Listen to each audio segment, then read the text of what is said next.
Bonjour et bienvenue dans l'émission La Clé de voûte. Je suis Audrey Carsalade, coach, autrice et femme médecine. J'aide les entrepreneurs du nouveau monde à développer leur business les pieds dans la terre et la tête connectée aux étoiles. Un lundi sur deux, seul ou accompagné d'un invité, nous parcourons des chemins de vie puissants et singuliers, des réflexions vers une nouvelle vision du mot entreprendre en participant à l'éveil des consciences. La clé de voûte, le trait d'union entre le monde visible et invisible de l'entrepreneur conscient de ses actions et à l'écoute de son intuition.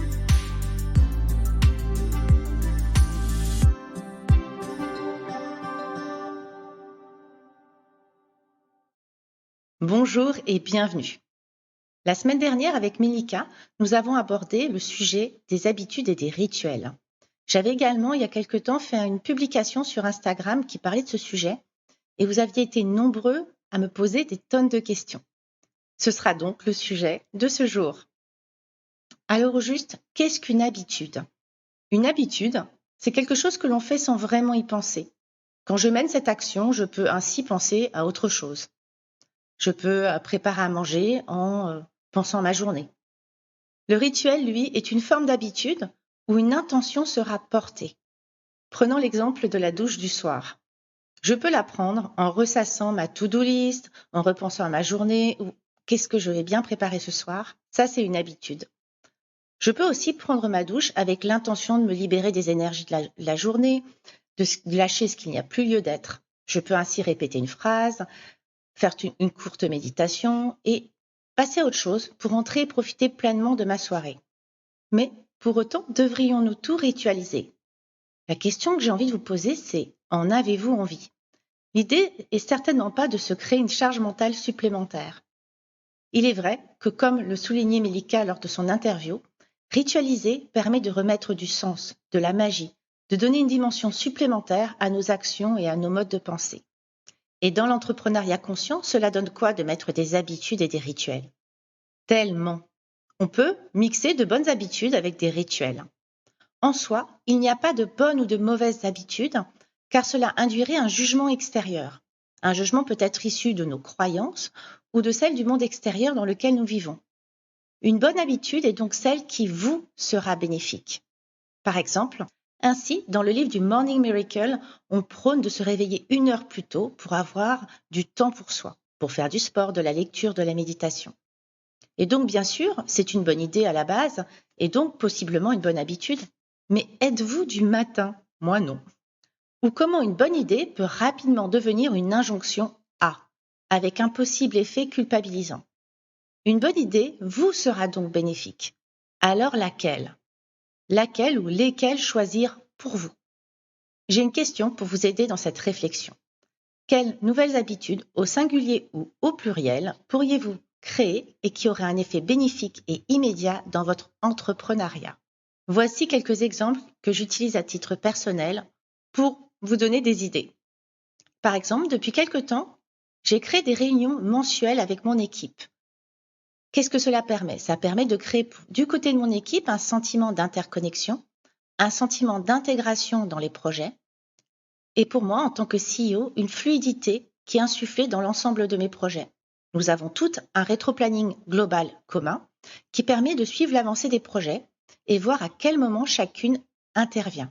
Autre bonnes habitudes, j'avais pour habitude de ne pas être spécialement just in time.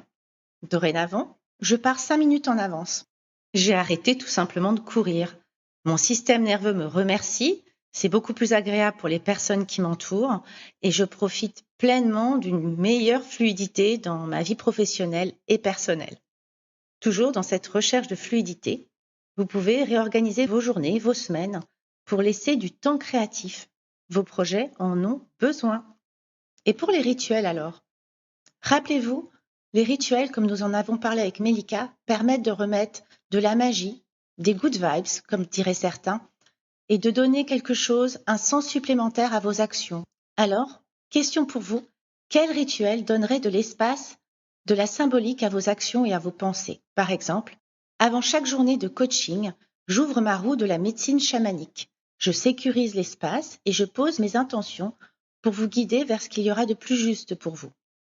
Je crée un espace intime et magique. Chaque soir, je prends quelques minutes pour me libérer de la journée, pour prendre le temps de regarder tout ce qui s'est passé de bénéfique et pour remercier mes guides et co-créer avec mon double énergétique. Cela peut être aussi tout simplement de vous souhaiter une bonne journée et de poser vos intentions avant de démarrer celle-ci. On peut aussi poser des intentions lorsqu'on crée un programme tout simplement. Qu'est-ce que je veux faire? Quelle est l'intention qui se cache la création d'un programme? Par exemple, si je prends mon programme Éclosion, c'est un programme à destination des entrepreneuses qui souhaitent se lancer ou relancer leur activité. Je pose comme intention de leur donner tous les outils qui m'ont été si bénéfiques pour lancer mon entrepreneuriat et le rendre rapidement rentable. Je pose l'intention de créer un groupe de sororité. Je pose l'intention d'être disponible pour ce groupe et d'amener de la joie et de la bonne humeur pour qu'elles puissent créer depuis cet espace de cœur, depuis cet espace de joie.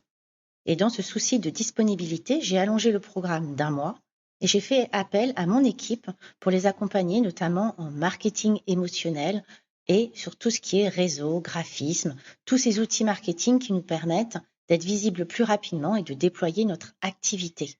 Bref, j'ai posé des intentions et de ces intentions est né un programme. Vous pouvez aussi tout simplement mettre l'intention et le rituel chaque semaine d'aller vous promener en forêt pour vous ressourcer. Du coup, cette intention sera présente tout au long de la balade et vous irez vers tout ce qui pourra vous ressourcer. Ça peut être des câlins aux arbres, marcher pieds nus, s'exposer quelques minutes au soleil. Quoi qu'il en soit, l'intention est posée. Et si vous preniez le temps de vous poser quelques minutes pour observer comment vous pourriez créer des habitudes qui vous nourriront et apporteront un bénéfice dans votre vie, créer des rituels qui viendront donner du sens, des paillettes et de la profondeur à vos actions. Notre monde en a besoin. Je vous remercie de votre écoute et je vous donne rendez-vous à la semaine prochaine. J'espère que cet épisode vous aura plu.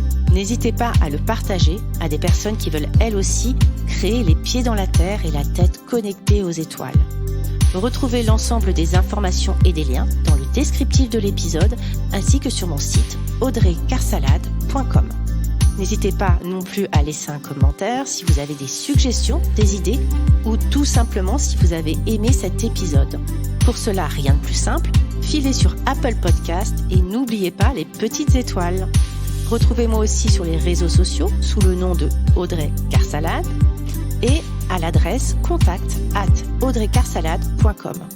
N'oubliez pas non plus de vous abonner à la clé de voûte sur votre plateforme d'écoute podcast préférée pour être informé de la sortie du prochain épisode. Bonne semaine à tous et merci de votre écoute.